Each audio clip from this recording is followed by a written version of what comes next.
आप कहते हैं कि भक्ति जीवन जीने का सबसे सुंदर तरीका है, लेकिन आप ये भी कहते हैं कि प्रकृति खुद को आसानी से प्रकट नहीं करती। क्या कहा आपने? प्रकृति? खुद को आसानी से प्रकट नहीं करती। आत्मज्ञान पाने के लिए जी तोड़ साधना करनी पड़ती है। तो मेरा प्रश्न है कि क्या केवल भक्ति काफी है? आप ये सवाल एक महिला के रूप में पूछ रही हैं या एक बैंकर के रूप में? एक महिला के रूप में। अगर आप एक महिला हैं तो भक्ति काफी है। अगर आप एक बैंकर हैं तो हमें जी तोड़ने और जान तोड़ने वाली साधना की जरूरत है। मैं चाहता हूं कि आप ये बात समझ लें कि आध्यात्मिक प्रक्रिया आपके लिए कितनी कठिन होगी, ये आप खुद ही तय करते हैं, प्रकृति नहीं या आपके गुरु नहीं। प्रकृति या अस्तित्व या सृष्टा और आपके गुरु कोशिश कर रहे हैं आपके लिए इसे जितना हो सके उतना आसान, उतना सरल और उतना तेज बनाने की। क्योंकि अगर आप ज्यादा समय लेंगे तो यह आपके जीवन के बर्बाद होने का सवाल नहीं है, यह मेरे जीवन के बर्बाद होने का सवाल है।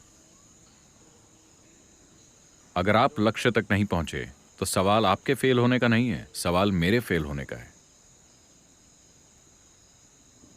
आप तो जानते हैं कि मुझे हारना अच्छा नहीं लगता। क्या आप देख सकते हैं?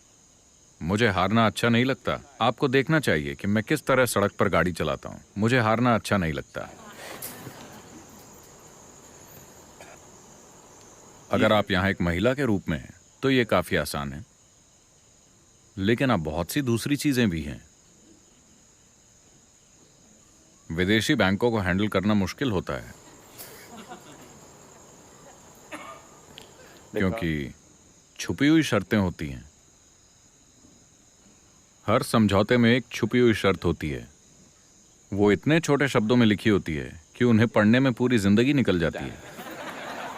तो ज्यादातर लोग उन्हें पढ़े बिना ही उस पर साइन कर देते हैं। तो सारी छिपी हुई शर्तें मिटा दीजिए। यहां सिर्फ एक महिला के रूप में रहिए। यह बहुत आसान है।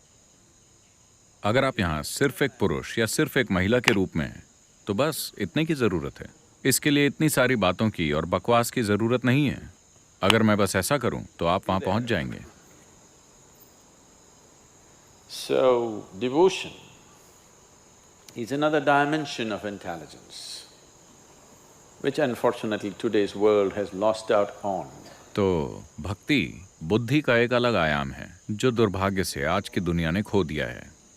अब वो छोटा लड़का जो वायलिन बजा रहा है वो बस 16 साल का है।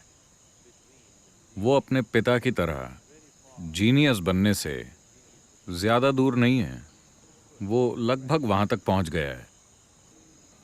काफी कम समय में वो लड़का उस स्तर तक पहुंच जाएगा। ऐसा ट्रेनिंग की वजह से नहीं हुआ है, ऐसा सरल भक्ति की वजह से हुआ है। आपने देखा वो कैसे बैठता है?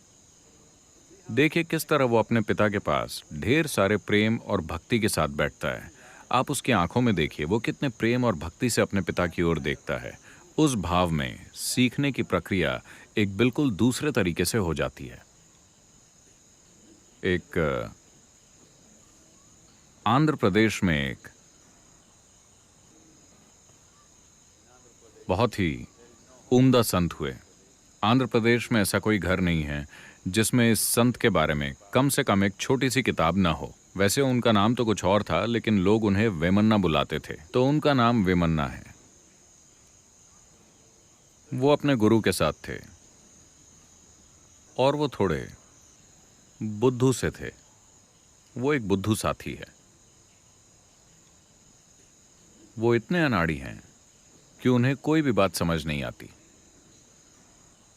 मेरे पास ऐसे बहुत से लोग हैं और वो बढ़िया काम कर रहे हैं। वो कुछ भी कर सकते हैं।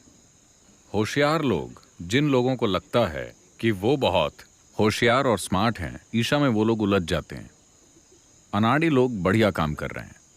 किसी और को लग सकता है कि वो कुछ भी नहीं है, लेकिन उसके किए कामों के नतीजे को देखिए, वो अद्भुत हैं। तो ये एक अनाड़ी है। गांव के सारे लोग उनका मजाक उड़ाते थे, लेकिन गुरुजी को उस पर दया आती थी क्योंकि वो औरों की तरह स्मार्ट नहीं था। एक दिन गुरुजी को किसी बहुत जरूरी कार्यक्रम में जाना था, तो वो नदी पर नहाने के लिए गए।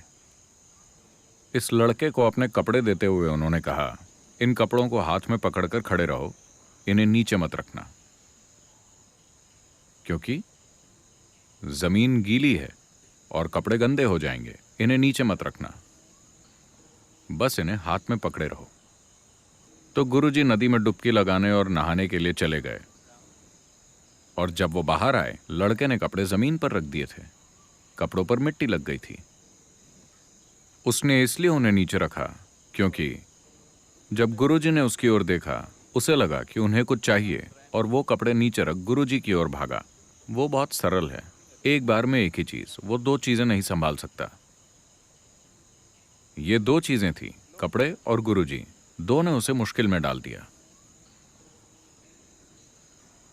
गुरुजी ने यह देखा, अभी उन्हें कहीं जाना है, उनके कपड़े गंदे हो गए हैं, और उन्होंने उसे कई बार कहा भी था, इसे नीचे मत रखना, इसे नीचे मत रखना, और उसने नीचे रख दिए। तो गुरुजी ने उसे एक चौक दी और कहा, तुम बिल्कुल बुद्धू हो, तुम और कुछ नहीं कर सकते।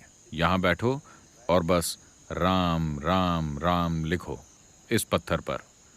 इससे ज्यादा तुम कुछ नहीं कर सकते, बस इतना करो, शायद तुम पर कृपा बरस जाए। बस यहां बैठो और राम राम राम लिखो, उसी जगह पर बार बार लिखते रहो। लड़के को इतनी शर्म आई, उसे इतना दुख हुआ, क्योंकि गुरुजी उससे निराश हो गए। उन्होंने उसे कितनी बार बताया, लेकिन फिर भी वो समझ नहीं पाता।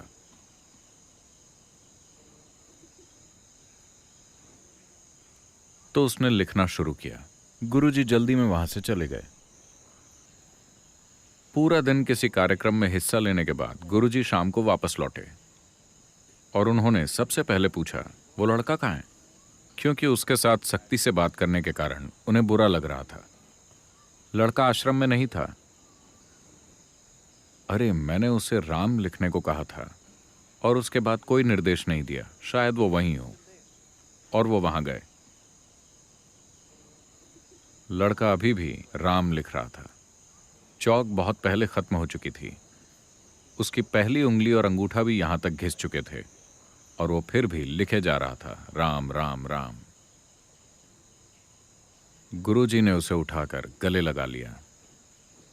और ये लड़का, मुझे नहीं पता कि कितनी कोई जानकार आदमी बता सकता है, उन्होंने सैकड़ों अद्भुत कविताएं लिखी, और आज भी कुछ 100 सालों के बाद ऐसा कोई तेलुगु भाषी घर नहीं होगा जहां वेमन्ना की कविताओं की कोई किताब न हो।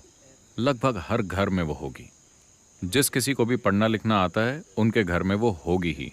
और लगभग हर कोई इन कविताओं को जानता है। उन्होंने अद्भुत कविताएं लिखी, सिर्फ अपनी भक्ति के माध्यम से। तो भक्ति ऐसा कर सकती है, क्योंकि भक्ति बुद्धि का एक दूसरा आयाम है। भक्ति ऐसी बुद्धि है कि आपको समझ आ जाता है कि आपसे कहीं बड़ी एक बुद्धि भी मौजूद है, और आपने अपनी छोटी सी बुद्धि को किनारे रखना सीख लिया है। वही भक्ति है। भक्ति का मतलब हर दिन पूजा करना, ये या वो करना नहीं है। भक्ति का अर्थ ये है कि आपका जीवन से जुड़ाव इतना गहरा है कि आप खुद भी मायने नहीं रखते। जो काम आप कर रहे हैं, आप उससे इतनी गहराई से जुड़े हुए हैं कि अब ये मायने नहीं रखता कि आप क्या हैं। तब आप एक भक्त हैं। भक्ति का मतलब है आप खुद से खाली हैं, वही भक्ति है।